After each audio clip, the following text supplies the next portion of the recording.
Watu wengi leo hii hawajafanikiwa kwenye maisha sio kwa sababu hawana mitaji. Watu wengi leo hii hawajafanikiwa kwenye maisha sio kwa sababu hawana watu maishani mwao. Watu wengi hawajafanikiwa kwenye maisha sio kwa sababu hawana elimu. They have it. Watu wengi hawajafanikiwa kwenye maisha because of the condition of their hearts. That's why devil is surrounding you with people who will always show you your faults. Jesus never came to show us our faults. He came to take away. Ni saikolojia ya kawaida kabisa ya mtoto mdogo. Kila siku mwambie wewe huwezi hiki, wewe mjinga, wewe hufanikiwi, wewe hufanikiwi. Huyo mtoto atakuwa akiamini mimi siwezi. Inajengeka kitu huku ndani yake. Lidude linajengeka kwamba mimi I can't. Have you noticed? Kila ukipiga hatua ukienda mahali, ili watu wako wa zamani waonekane kwamba wako identified na wewe, they will have to remind you a certain way of the past. Mungu sio mpumbavu aliyesema ya kale yamepita, tazama yamekuwa mapya. His mind wants you to focus of new.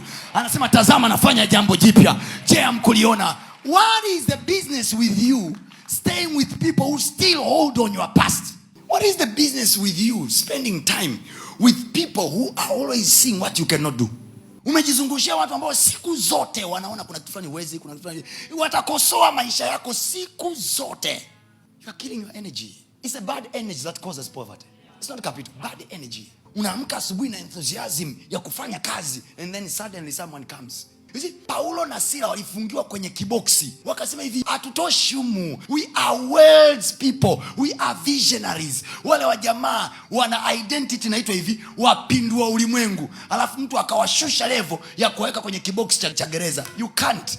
These guys will sing and pray until prisons are broken. Mimi naamini sana Yesu anachosema juu yangu kuliko watu wanachosema juu yangu. Kwa sababu nilimfuata Yesu wakati najua mimi ni nani. Naamini sana Yesu anachosema juu yangu kuliko mama yangu anachosema juu yangu. Naamini sana Yesu anachosema juu yangu kuliko rafiki zangu anachosema juu yangu. Naamini sana Yesu anachosema juu yangu kuliko mimi mwenyewe ninavyosema juu yangu. Kwenye ukoo wako anempa shetani permission ni wewe, na atakayemwekea limitation shetani kwenye ukoo wako ni wewe. Sema kwa jina la Yesu, hautakatiza mtaa wangu, hautakatiza kwenye afya yangu, hautakatiza kwenye maisha yangu, kwa jina la Yesu. Kwa jina la Yesu. This is the reason why you received him. This is the reason why you are born again. Anasema hivi, mtu akiwa ndani ya Kristo amekuwa kiumbe kipya.